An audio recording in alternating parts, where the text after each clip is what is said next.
natin. Sharing. Okay, nakalimutan. Okay. So guys, good evening. Let's natin. Wala pa. Di pa gano'n. Okay, so naka-stop sharing. Okay. So good evening to all. Today, we're going to discuss kung the difference of SEO versus to AEO. And sa tingin nyo ba yung SEO is dead na ba ngayong 2026? So, ngayon, let's dive in the importance of AEO and also the importance of SEO nowadays, itong 2026. Kasi sinasabi kasi ng iba, some are very worried na, especially the owners or the mga business owners nowadays are worried when it comes to SEO kasi sabi nila, some of them are, you know, they are worried kasi akala kasi nila before SEO is dead na. Pero hindi nila alam, ang SEO is evolving. That's why may mga bagong methods which is the AEO. So ngayon, we need to check or we need to identify ano ba yung SEO and what is AEO. Okay? So ayan, SEO and AEO. So kung makikita nyo, no, ayan yung natin. So kung pumapansin natin mabuti, if you're an SEO specialist for sure, and you are also want to land your career in SEO field or SEO companies, and for sure you are also curious ano ba yung SEO na yan. So pag sinabi kasing SEO, search engine optimizations, you are focusing on keywords like that, mobile speed, mobile friendly, ganyan, friendly test. So more on naka-focus ka dun sa keywords tsaka sa performance ng website. Yan yung sinasabing ng SEO. Tsaka yung ranking ng website, ito yung naka-focus yan dyan. Pero pag sinabi namang AEO, ito, AEO, anong pinagkaiba niya? It means what do you, AEO is Answered Engine Optimization. Ibig sabihin, dito naka-focus dito yung content, yung technical, authority, tsaka measurement. So, apat yan. Plus, ang maganda dito, yung paano niya paano maintindihan ng LLM yung website mo o yung content ng website mo. Ayan ang purpose ng AEO. Yung AEO kasi, these are the method that you can use, you can use on your website o yung back end na matuturuan niya yung LLM to understand yung content mo sa loob.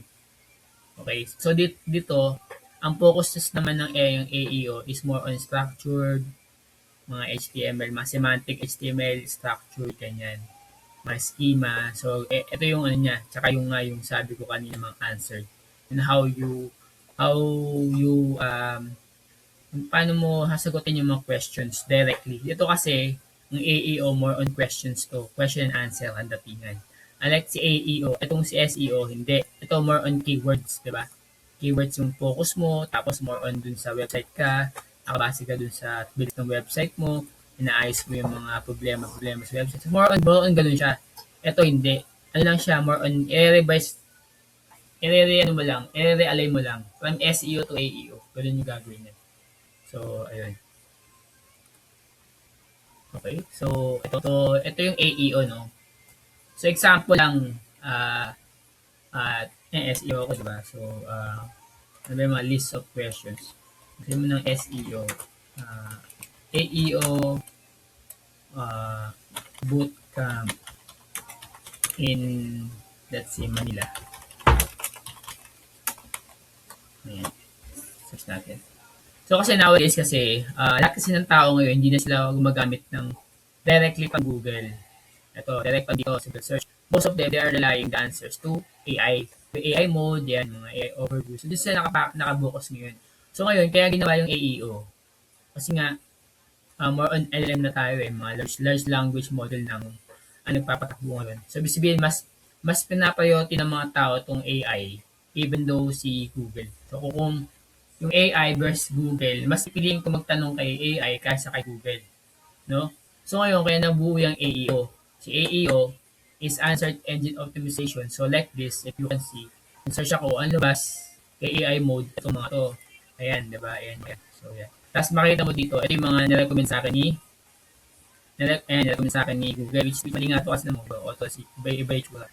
So, ayan, ayan, ito yung iba din. So, let's gawin natin yung question kasi hindi na-detect or Google cannot detect yung AEO kasi meron mga other acronyms. So, let's ask this. Answered engine, engine, and engine optimization, optimization, engine, answered engine optimization, engine optimization, answer. Okay, AEO. Ayan. Okay, wala.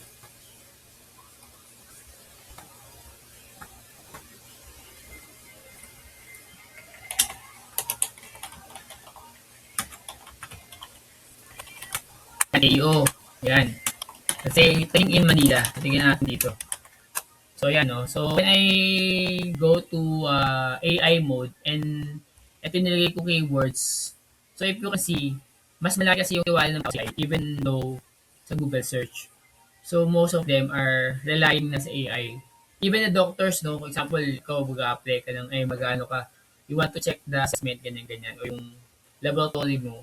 Even yung mga tao ngayon, nowadays, they are relying to AI.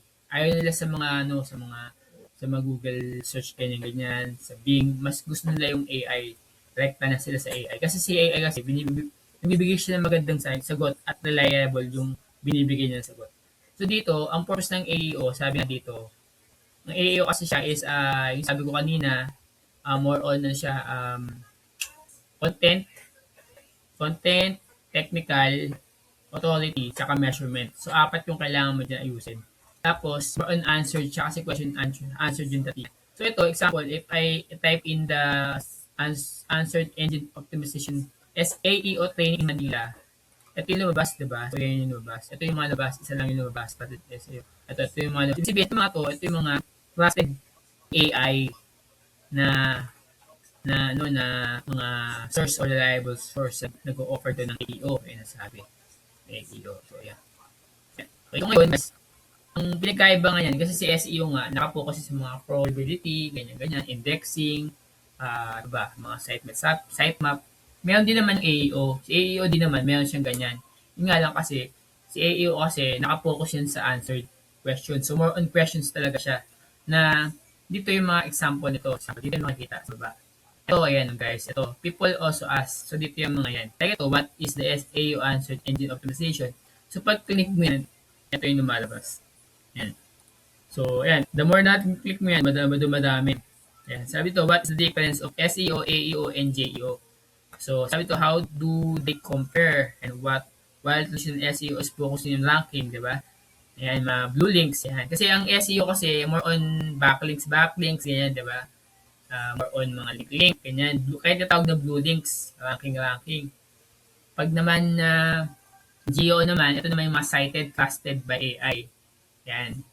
Trusted. Ito dapat yung tinatawag na authority, yung mga mga so dito gagawa ka ng mga maraming mga vlogs tapos pwede ka makapag-collab sa iba, ganyan. So kailangan reliable dapat yung gagawin mo. Ito naman si AEO, more on to content appeal sa may AI generated answers. Dito siya nakapokus dito sa ginagawa niya. Ito yun. So isa-cite ka niya dito. Ibig sabihin, nakikita niya yung ginagawa mo and nababasa niya, nagigets niya. He can understand yung mismong AE o yung content na ginagawa mo so that the AI bot recommend you in the first place of Google focus ng AEO. So dito ang SEO, to be honest, hindi siya dead. Kasi sometimes people are asking me, coach, yung ano ba SEO ba patay na ba to? Wala na ba pag-asa? Hindi. Kasi ako, even though I do it for how many years, yung SEO para sa akin hindi siya dead. Parang you just need to continue. You just need to evolve and do what is trend right now. So parang ganun eh. Parang hindi naman nawala. Mag-jump lang sa panibago, pero yung pag-jump mo, parang transition lang. Transition mo siya. Kasi from SEO, so apply mo ngayon semantic HTML tsaka structure. Then after that, saka mo gagamitin ng GEO. Yun yung sinasabi kanina. Yung mga trusted or mga trusted site, isa-site mo sa mga trusted. So yun siya. So yun yun. So pag ginamit mo yung tatlo, hindi mas okay na, di ba? So yun, mas madami, mas madali na mababasa ni AI yung mga LL model na to. Yung mga LLM model na to, like ChatGPT, AI overview, AI mode, diba? Yung mga Gemini, yan, Copilot. So napakadami. So ayan yung mga LLM model. Yung tawag na LLM, so LLM. Ayan. Ito yung large language model. Ayan. Ayan, tingnan ko. LLM in SEO. So, very important ko. Ano, LLM in SEO, Large Language Model Search Engine Optimization, is adapting content to be understood, cited, and summarized by AI models like ChatGPT, Google AI, Bing, Copilot. So, yung mga sinasabi ko kanina, ito yung mga yun. So, it is very important because we need to adapt and we need to implement those changes, especially on the SEO for our back end website, so that we teach yung mga to, we teach the AI or mga AI LLM na they need to understand what's the content of our website. That's why we implement the AEO. Okay? So, yung pag-implement ng AEO na yan, kailangan mong lagyan ng mga semantic HTML. Kailangan mo lagyan ng mga structured, yan, ganyan, mga schema. And also yung mga answer questions. The answer question would be, it's up to you what kind of answer you want to add in your website. And make sure lang yung mga answers and mga questions na ilalagay mo dapat is very straightforward. Don't use mga jargons, don't use mga technical jargons. Kasi if you include yung mga ganun, um, mahihirapan si AI and also yung readers mo na maintindihan kasi may mga terminologies na they can understand in a technical sense. So, kailangan very simple lang dapat yung gagamitin mo mga keywords or yung mga words na dapat mo ilagay doon. So, yun. So, ito siya, parang ganyan. Can LM be used for optimization? Yan. Siyempre, oo, no? Meron siyang mga words na may mga kailangan ka lang gawin dito para lang ma-implement mo siya. Okay? Ayan.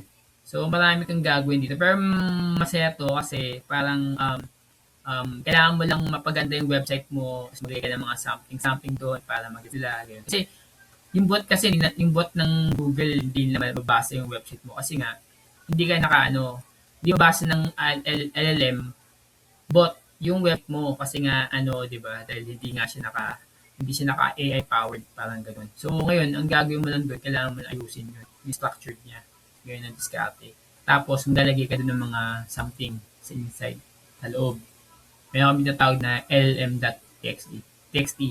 So kung meron tayong robot.txt, ito robot.txt, gusto alam nyo to, robots.txt. TXT file. Eh, diba? Ginagamit to sa SEO. Ngayon, versus ngayon ng LLM TXT. Yung si LLMs naman, yan ang ginagamit ng AEO. So, yan. So, let's ask AI. Okay. So, yan. Gumawa na silang So, LLM, si both robot.txt is for SEO, LLM is guiding bot behavior but serve different purposes. So, si robot.txt kasi ito, old school ang ginagamit natin eh. Di ba? More on call success, di ba? Ayan ang purpose niyan. Pero si LLM, bago to, voluntary sabi dito, agent, no? So, he helped the agent discover and understand, prioritize high quality relevant content. So, kung wala ka nito, may hirapan si AI na maintindihan niya yung laman ng website mo. So, same thing. Same thing with Robotex, di ba? So, ano siya. So, ayan. Usually, gumagawa ko nag-generate ako ng LLM generator, tapos i-install ko sa website ko. If it is WordPress, yan, i-install mo lang siya doon para mabasa. Tapos, i-wait mo lang yun. Then, after that, every 3 months, dapat i-check mo dapat yung log, log analyzer. Kasi baka mamaya may makita kang bot doon. Yung mga ganun. Kung anong bot pinakikita mo doon, yun. Makikita mo siya doon. Kailangan mo din i-analyze yun. So, yun guys. Yun yung tinatawag natin. So, ngayon, ano ba yung mga sample, no? Sample. Okay. So, ito, let's say, yan. AEO daw. AEO. Versus SEO. Versus CEO. Ayan. Ayan. Sige, dito tayo sa SEO. SEO, ano ba yung mga focus ng SEO? Sige, para gets na. Focus. 'Di ba ang SEO, ang focus ng SEO is to ano, 'di ba ito, i-optimize mo yung website mo, tumaas yung mga organic, 'di ba? Visibility, tumaas ka sa Google, tsaka Bing, tsaka sa DuckDuckGo. Yan ang focus ng SEO eh, 'di ba? Tapos more on keyword research ka, 'di ba? Nag-on page ka, optimization, technical, mobile friendliness, mobile speed. Yan ang purpose yun eh, technical SP, ano ka, yung mga vital or whatever. Andiyan yan, 'di ba? Diyan siya nakapokus. Keyword ranking. So ngayon, ano naman ang focus na ngayong focus naman ng GEO. So ang GEO naman is Generative Engine Optimization. So ayan, Engine Optimization. Ito naman is naka-focus naman to sa AI driven.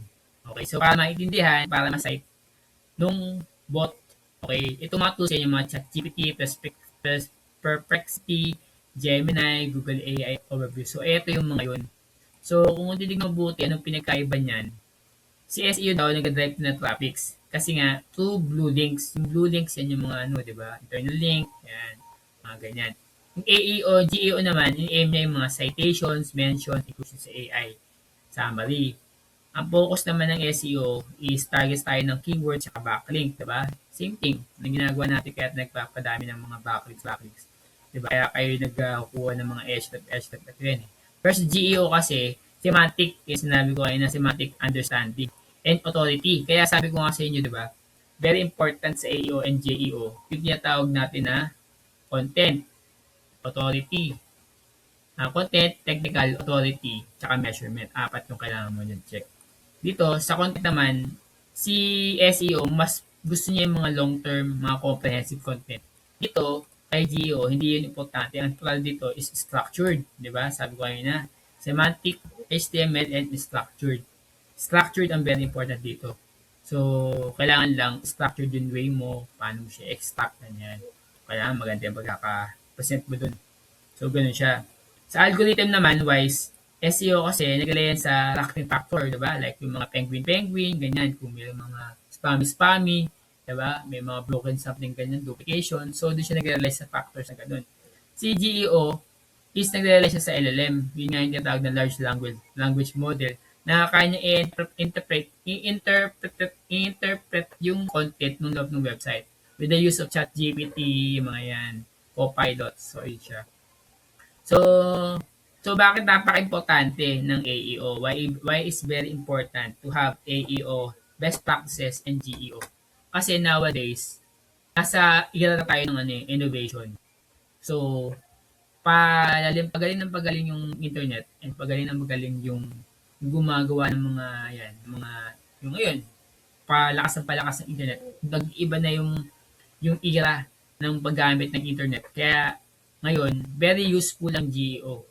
Kasi dito, marami pa mga lumalabas na mga panibagong methods for SEO. So dito, hindi mo kailangan kalimutan yung SEO mo. Ang kailangan mo lang i-adapt, i-practice, and execute. And you need to also to learn. Learn and learn. Continuous learning kasi ang SEO eh. Imagine mo from SEO, naging AEO na tayo. Then after that, GEO. Meron pang isa pa yung bago. So sa ako lang sabihin sa inyo. Pero nandun na ako sa bago. So I hope na may natutunan kayo ngayong araw na to. I hope may mga nalaman nyo na kung ang pinagkaiba ng AEO sa GEO and SEO. And this time, in my next series or yung next nating video is I will help you how to apply yung mga AEO sa inyong mga website. Kung paano sila ilalagay, how yung structure, paano yung semantic HTML, ano yung mga LLM sinasabi nito si coach, mga ganun. So, bibigyan ko ng idea kung paano siya gamitin at kung paano siya i-implement. Okay, so thank you so much for your time and for listening, and I hope you understand some insights. And next time pala, I'll help you how to create a report for AEO and SEO. Ayun. So, and also paano mo siya i-gauge and paano yung mga recommendation na ginagawa para mapataas yung ano. Okay, so thank you so much guys and have fun and see you next time. Bye.